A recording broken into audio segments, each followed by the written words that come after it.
afin d'approvisionner le corps en dioxygène et de le débarrasser du dioxyde de carbone, l'air ambiant circule dans le corps en commençant par le nez pour se rendre jusqu'aux alvéoles pulmonaires.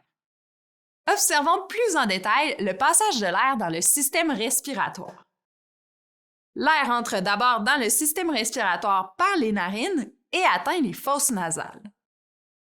Celles-ci sont recouvertes de poils qui permettent de filtrer l'air ainsi que de muqueuses qui réchauffent et humidifient l'air.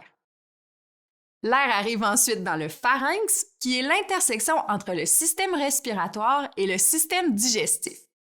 On y retrouve la luette, qui se soulève pour éviter que la nourriture remonte dans les fosses nasales et qui s'abaisse pour laisser passer l'air entre les cavités nasales et le pharynx.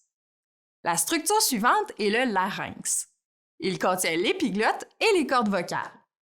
L'épiglotte est un prolongement cartilagineux agissant comme une petite porte qui empêche la nourriture de passer dans la trachée lors de la déglutition.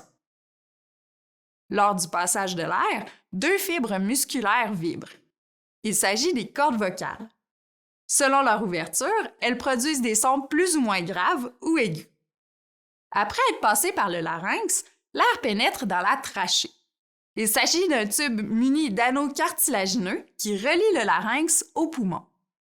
Ces structures en forme d'anneaux lui permettent de rester toujours ouvertes.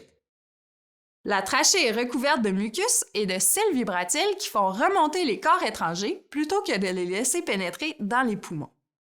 L'air arrive ensuite dans les poumons qui sont constitués de 2 bronches, des bronchioles et des alvéoles. Les poumons sont recouverts d'une membrane appelée la plèvre. Elle permet de faciliter la dilatation et la contraction des poumons en diminuant la friction. Les 2 bronches acheminent l'air vers un des 2 poumons.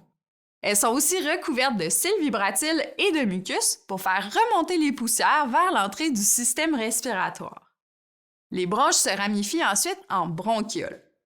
Celles-ci permettent d'acheminer l'air jusqu'aux alvéoles où se feront les échanges gazeux. Finalement, les alvéoles sont les extrémités du système respiratoire.